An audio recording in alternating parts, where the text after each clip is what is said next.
toujours avec les composantes alimentaires et on arrive déjà au groupe 6. Et ce groupe, on a mis dans ce groupe les graines. Et un grand mot et un mot très fort donc, sur ces graines, c'est que malheureusement, ces graines ont été abandonnées dans l'alimentation moderne. Je dis bien malheureusement, parce que ces graines-là, elles sont très importantes. Et c'est pourquoi on a commencé à parler donc, de ce régime complet, le régime alimentaire complet. Pas de régime équilibré, etc. Ça ne veut rien plus dire. Mais le régime complet, là où il y a tous les nutriments dont le corps a besoin.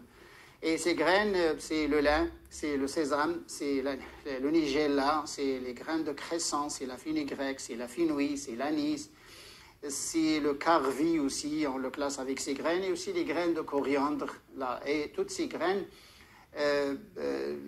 ils ont les mêmes caractéristiques et on a classé donc ces graines dans ce groupe parce que c'est le groupe phytoestrogène, phytostérol.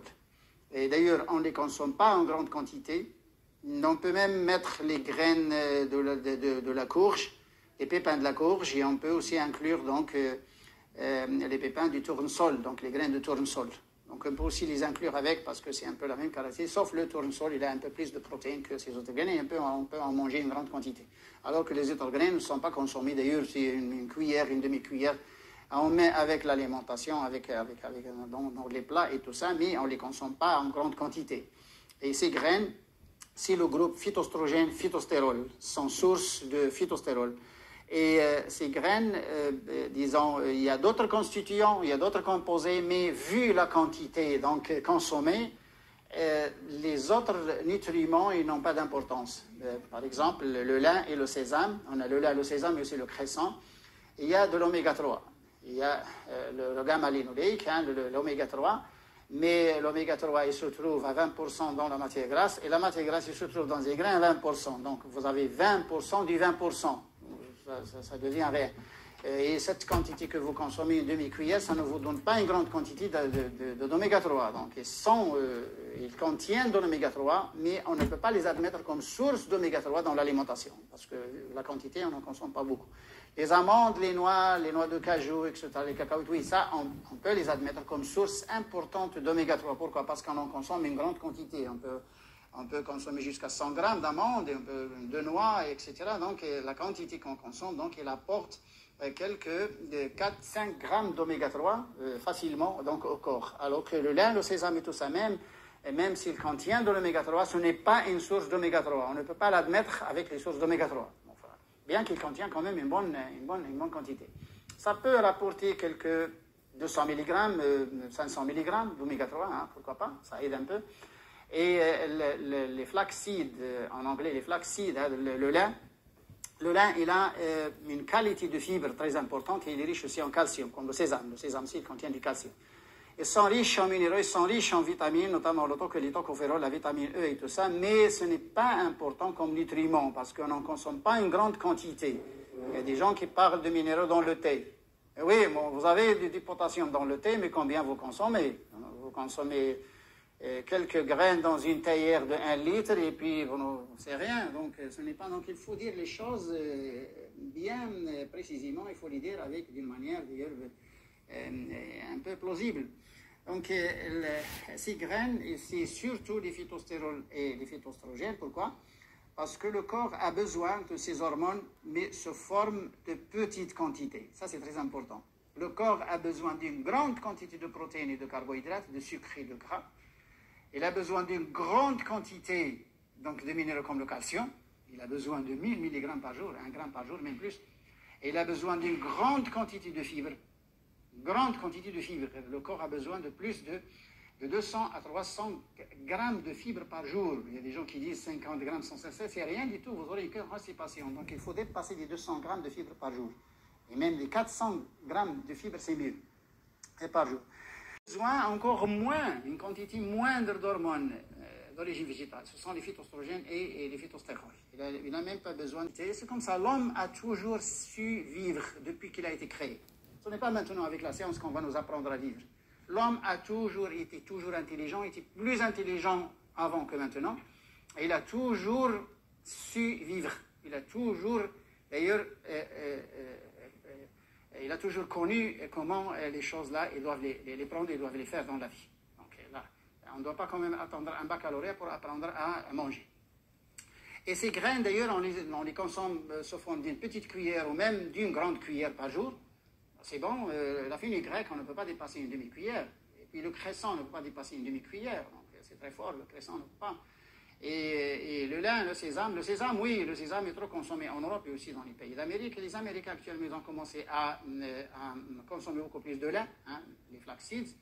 Et puis le Niger, il n'est pas du tout connu, donc on ne consomme pas moins, mais sauf dans les pays asiatiques et les pays arabes. C'est surtout les pays arabes, là, et les pays maghrébins, on va dire, la Niger, là, les petits grains noirs, là, on s'en servait. Attention, c'était des grains d'or, c'était des grains qui faisaient partie du menu. Pourquoi? Parce qu'on les mettait dans le pain.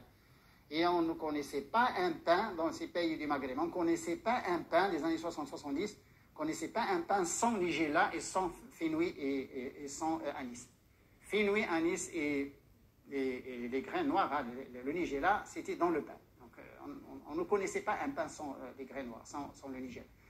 Et malheureusement, actuellement, c'est perdu. C'est une culture perdue. On fait un pain blanc comme ça, même le sang. Hein. On tamise les graines et il n'y a même pas du sang.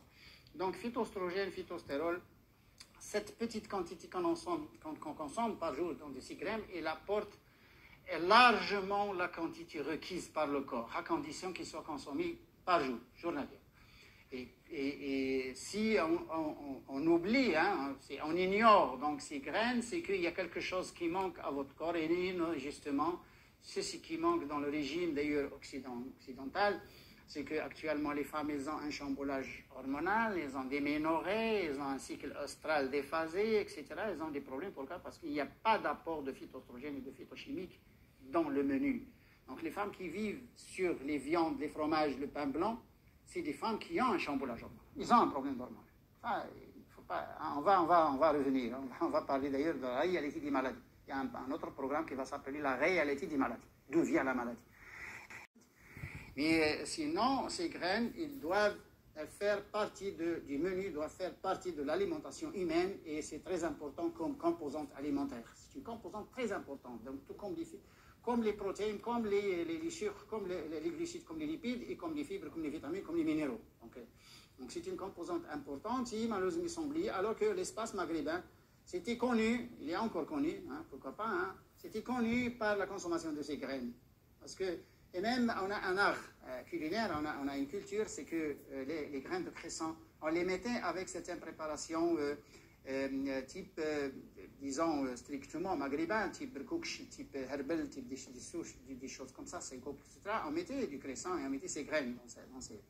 Et puis, le cresson était consommé avec du lait, surtout le lait de chèvre. Et on en mettait même dans le jben, dans un fromage frais. On le mettait même dans le fromage frais. Alors, on le mettait dans les soupes et on le mettait dans les soupes de légumineuses. On mettait un peu avec les soupes de légumineuses. On mettait le cumin et on mettait aussi ses graines, surtout le cresson. Le cresson, ça chauffe et on le consommait la saison froide. Et la fenugrec, elle est consommée dans le monde. Et cette fenugrec s'appelle en arabe helba. Et on l'appelle helba, pourquoi? Parce qu'elle augmente le lait chez la femme. Elle stimule la production de lait chez la femme. Et ces graines, elles sont interdites à la femme enceinte. Pourquoi? Parce qu'elles sont œstrogéniques. Ces graines sont interdites à la femme enceinte. Aucune graine, c'est interdit, sauf un peu de grains de coriandre, 3 ou 4 graines, c'est pas méchant, ou un peu de fenouil ou d'anis, c'est pas méchant. Mais sinon, la fenugrec, le cresson, le lin, le nigella et tout ça, c'est interdit pour les femmes enceintes. Donc, nous, on est en train d'identifier, on est en train de donner les caractéristiques donc, de ces aliments. On est en train de caractériser les aliments, on les a rangés dans 10 groupes pour que les gens aient une idée. Pour que ce soit clair une fois pour toutes, pour que ce ne soit pas mélangé. Hein. Le lin avec les dattes, avec les amandes, avec le poisson, avec les œufs, il ne faut pas que ce soit mélangé, il faut que ce soit bien structuré, bien rangé et bien organisé.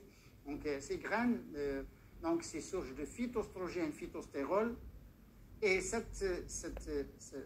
ces composés chimiques, phytostérol, phytoestrogène, sont indispensables au corps parce que c'est ces substances-là qui permettent de réduire donc, la tension, des problèmes qui... Il y a beaucoup de personnes qui ont l'hypertension actuellement. Et c'est des protecteurs donc, du système cardiovasculaire. Pourquoi? Parce qu'ils réduisent le cholestérol. parce qu'ils sont un peu des molécules similaires, hein, phytostérol, toutes les choses qui sont riches en phytostérol, ça diminue, ça réduit le cholestérol dans le sang. Ça, c'est règle générale en nutrition. C'est règle générale. Et ces phytostérols, et même la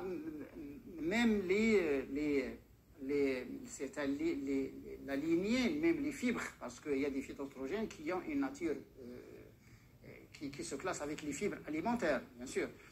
Le sang de blé, il y a la lignine qui se transforme en lignane, et en entérolactone, en entérodiol dans le sein, et ça inhibe le cancer du sein. Et ces graines sont très importantes en nutrition, et c'est une composante à ne pas oublier, c'est une composante qui doit faire partie donc de ce régime complet dont on est en train de construire, hein. On est en train de parler de ce régime complet, d'ailleurs, qui va aider beaucoup de personnes, que ce soit les malades ou que ce soit les personnes encore saines qui n'ont pas de maladie. Et il ne faut pas oublier ces graines parce qu'il y a des substances qui diffèrent. Donc, comme j'ai dit, chaque végétal a son secret, hein. Vous avez la sésamine et la sésamoline dans le sésame, et vous avez même certains, on a la nigéline, on a l'acétylquinone aussi, et on a beaucoup de flavonoïdes dans le nigella, et on a le cresson, il y a un gel, le cresson une forme, un gel, il y a l'acide urique dans le cresson, attention, il y a l'acide urique, et l'acide urique, ça détruit le sélénium. Donc les gens qui ont des problèmes de thyroïde, il vaut mieux qu'ils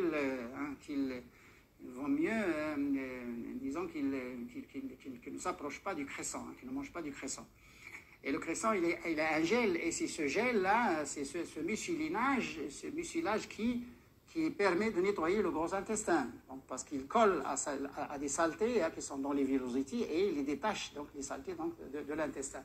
C'est des grains qui sont très importants, mais malheureusement, ils ont été ignorés, surtout dans le régime moderne, et il faut que les gens reviennent à ces grains. Donc, à un autre épisode, Inch'Allah, au revoir.